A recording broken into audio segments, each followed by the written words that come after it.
चलिए जानते हैं भारत के हर जिले और हर इलाके की तेज रफ्तार और बड़ी खबरें केवल 5 मिनट के अंदर। तो वीडियो को लाइक कर दीजिए और चैनल को सब्सक्राइब भी कर लीजिए ताकि आपको हर बड़ी अपडेट समय पर मिलती रहे। प्रधानमंत्री कार्यालय का नाम अब आधिकारिक रूप से सेवा तीर्थ रखा जाएगा।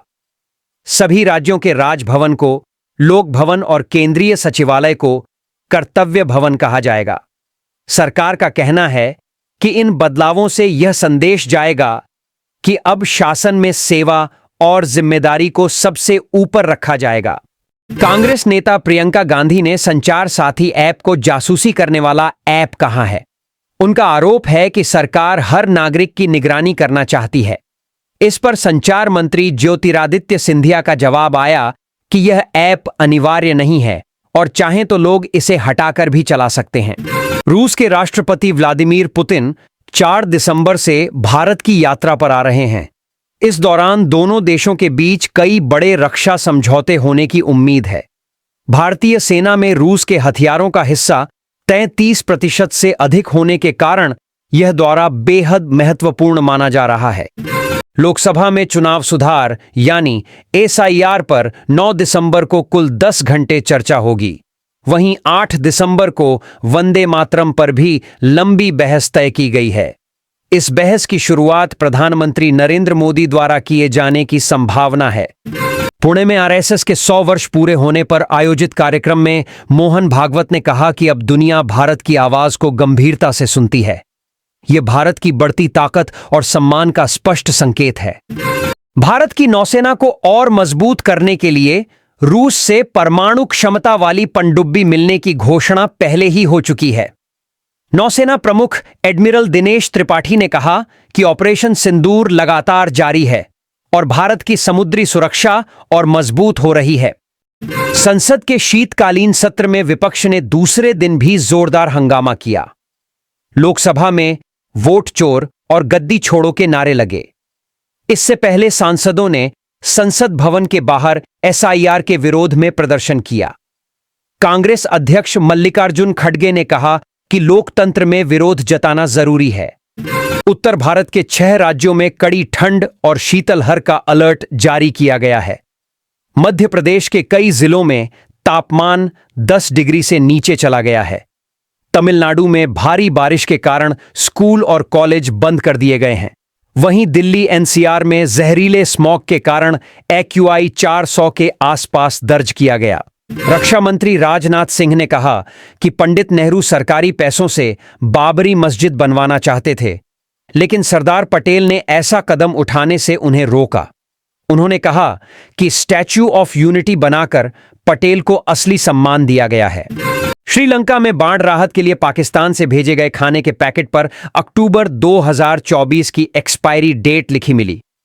इससे पाकिस्तान की भारी किरकिरी हो रही है और श्रीलंका के लोग नाराजगी जाहिर कर रहे हैं।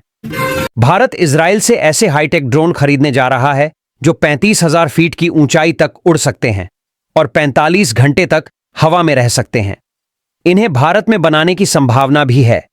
पाकिस्तान इस खबर से बेहद चिंतित बताया जा रहा है।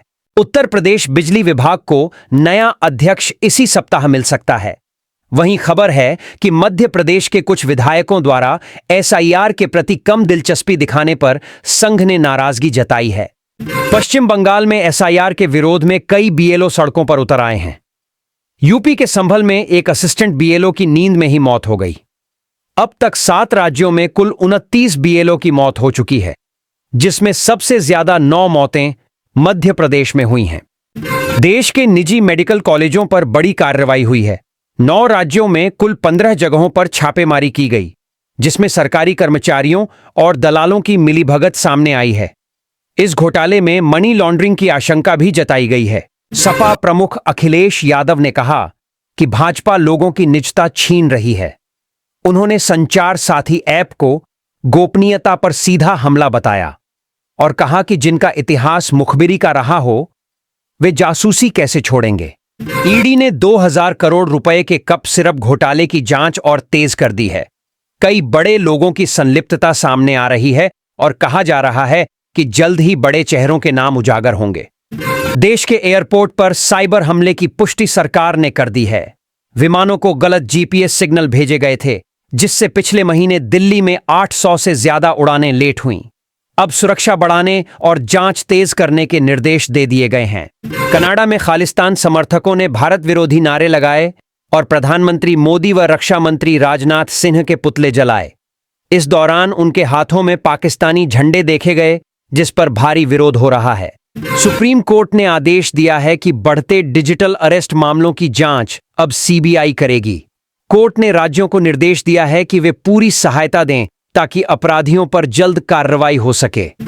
कर्नाटक में मुख्यमंत्री सिद्धारमैया और डिप्टी सीएम शिवकुमार के बीच चल रहे विवाद को खत्म करने के लिए आज फिर नाश्ते पर मुलाकात हुई। दोनों ने कहा कि सरकार एकजुट होकर जनता के लिए काम करेगी। दिल्ली और मुंबई एयरपोर्ट पर बकाया राशि की वजह से यात्री शुल्क बढ़ने की संभावना है। टिकटें 22 गुना तक महंगी हो सकती हैं, जिससे यात्रियों को भारी आर्थिक बोझ झेलना पड़ सकता है। भारतीय नौसेना को जल्द ही परमाणु क्षमता वाली तीसरी पनडुब्बी आईएनएस अरिधमान मिलने जा रही है। नौसेना प्रमुख एडमिरल दिनेश त्रिपाठी ने बताया कि पूरी तरह स्वदेश में बनी यह न्यूक्लियर बैलिस्टिक सबमरीन हिंद महासागर में भारत की समुद्री सुरक्षा को और मजबूत करेगी। ऑपरेशन सिंदूर के बाद पाकिस्तान में फिर से आतंकी नेटवर्क सक्रिय होता दिख रहा है। बीएसएफ के मुताबिक पाकिस्तान ने कई छिपे लॉन्च पैड तैयार कर लिए हैं। आईएसआई के इशारे पर शहजाद भट्टी भारत के युवाओं को आतंकवादी गतिविधियों के लिए तैयार कर रहा था। हाल ही में पकड़े गए 3 अंतर्राष्ट्रीय आतंकियों की गिरफ्तारी के बाद कई बड़े खुलासे हुए हैं। बिहार की राजनीति में हलचल तेज है। आरजेडी विधायक भाई वीरेंद्र का दावा है कि चिराग पासवान की पार्टी के कई विधायक संपर्क में हैं। हालांकि उन्होंने साफ कहा कि आरजेडी के एक भी विधायक को तोड़ पाना एलजेपी के लिए आसान काम नहीं होगा। लोको पायलटों ने अपनी 10 सूत्रीय मांगों को लेकर देश भर में आंदोलन किया। उनका कहना है कि वे मानसिक दबाव और लंबे काम के घंटे झेलते हैं और कई बार 48 घंटे तक बिना खाना खाए ट्रेन चलानी पड़ती है। उन्होंने ट्रेन सुरक्षा को देखते हुए समस्याओं का जल्द समाधान करने की मांग की है। दिल्ली ब्लास्ट मॉड्यूल में शामिल डॉक्टर साहिन सईद की भूमिका को लेकर लगातार बड़े खुलासे हो रहे हैं। एनआईए ने यूनिवर्सिटी कैंपस में खड़ी कार से असॉल्ट राइफल और विदेशी पिस्तौल बरामद की। वहीं आतंकी दानिश के फोन से ड्रोन और हथियार सप्लाई नेटवर्क के सबूत भी मिले हैं। डॉक्टर प्रेम कुमार सर्वसम्मति बिहार विधानसभा के 18वें स्पीकर चुने गए। मुख्यमंत्री नीतीश कुमार और नेता प्रतिपक्ष तेजस्वी यादव ने उन्हें बधाई देते हुए कहा कि सरकार भटकेगी तो विपक्ष अपनी भूमिका मजबूती से निभाएगा। स्कॉलरशिप योजना में बदलाव किया गया है। अब छात्र स्वयं की आय का प्रमाण पत्र नहीं, बल्कि पिता या अभिभावक का आय प्रमाण पत्र ही जमा करेंगे, ताकि किसी तरह की धोखाधड़ी न हो। एसबीआई फ्रॉड अकाउंट केस में उद्योगपति अनिल अंबानी ने सुप्रीम कोर्ट में अपील दायर की है। उन पर 2,929 करोड़ रुपए की वित्तीय अनियमितता का आरोप है और वे बॉम्बे हाई कोर्ट के आदेश के खिलाफ राहत मांग रहे हैं। पाकिस्तान के लिए जासूसी के एक मामले में गिरफ्तार आरोपी ने बताया कि रिजवान नाम का व्यक्ति नौहर से 5 बार अमृतसर गया और कुल 41 लाख रुपए लेकर आया। बैंक लिमिट से ज्यादा लेन देन होने पर यह मामला पकड़ में आया। राजस्थान के रणथंभौर में बाघिन T307 ने 3 शावकों को जन्म दिया। कैमरा ट्रैप में कैद दृश्य को वन मंत्री संजय शर्मा ने सोशल मीडिया पर साझा किया। इससे बाघ संरक्षण अभियान को बड़ी मजबूती मिली है। मध्य प्रदेश के सिंगरौली में 6 लाख पेड़ काटे जाने की योजना को लेकर स्थानीय आदिवासी विरोध में खड़े हो गए हैं। उनका कहना है कि जंगल ही उनका घर है और सरकार उन्हें जबरन उजाड़ रही है। विरोध करने वालों पर केस दर्ज कर दिया गया है। नवंबर में जीएसटी कलेक्शन 1,70,000 करोड़ रुपए रहा, जो अक्टूबर की तुलना में 26,000 करोड़ रुपए कम है। इससे अर्थव्यवस्था की रफ्तार पर चिंता बढ़ गई है। बीसलपुर डैम ने इस साल 7 नए रिकॉर्ड बनाए। 22 साल में पहली बार दिसंबर महीने में भी डैम के गेट खुले हैं। लगातार 131 दिनों से पानी की निकासी जारी है और राज्य में पेयजल हालात बेहतर बने हुए हैं। वीआईटी यूनिवर्सिटी को सरकार ने नोटिस भेजा है। जांच में गंभीर गड़बड़ियां मिलने पर 7 दिनों के भीतर जवाब मांगा गया है। उत्तर प्रदेश में ठंड बढ़ती जा रही है। मेरठ 5 डिग्री तापमान के साथ सबसे ठंडा रहा और आने वाले दिनों में शीतलहर और कड़ी होने की संभावना है। युवा बल्लेबाज वैभव सूर्यवंशी ने मुश्ताक अली ट्रॉफी में शतक लगाकर नया इतिहास रच दिया। वे 14 साल की उम्र में 3 T20 शतक लगाने वाले अभिषेक शर्मा की बराबरी कर चुके हैं। हिमालयी बुग्यालों में शिकारियों द्वारा लगाई जा रही आग से हिम तेंदुआ और कस्तूरी मृग जैसे दुर्लभ जीवों पर बड़ा खतरा मंडरा रहा है। वन विभाग ने ITBP और SSB से मदद मांगी है। रांची में चल रही अनोखी ट्री एम्बुलेंस पहल के जरिए बीमार पेड़ों का सफल उपचार किया जा रहा है। पिछले 5 वर्षों में 3000 पेड़ों की जान बचाई जा चुकी है। हैदराबाद में साइबर क्राइम पुलिस ने एक फर्जी कॉल सेंटर पकड़ा है जिसने ऑस्ट्रेलिया के लोगों से 10 करोड़ रुपए की ठगी की थी।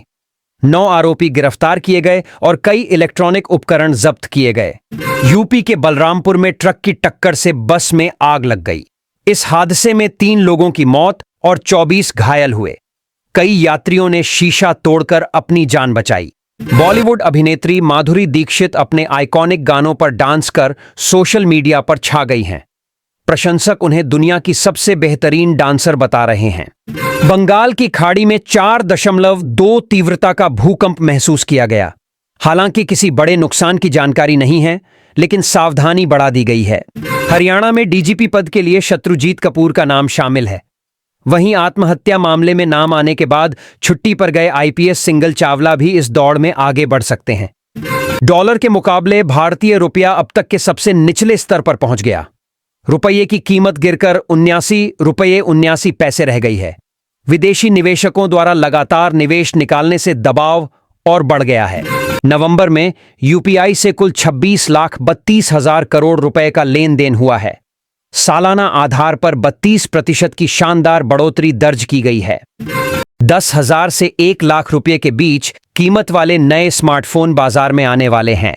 इनमें 200 मेगापिक्सल कैमरा और 7000 mAh बैटरी जैसे हाईटेक फीचर्स होंगे। साथ ही सभी फोन में साइबर सिक्योरिटी ऐप पहले से मौजूद रहेगा। सैमसंग ने भारत में नया 5G टैबलेट लॉन्च किया है जिसमें तेज चार्जिंग और बड़ी बैटरी जैसे खास फीचर्स शामिल हैं।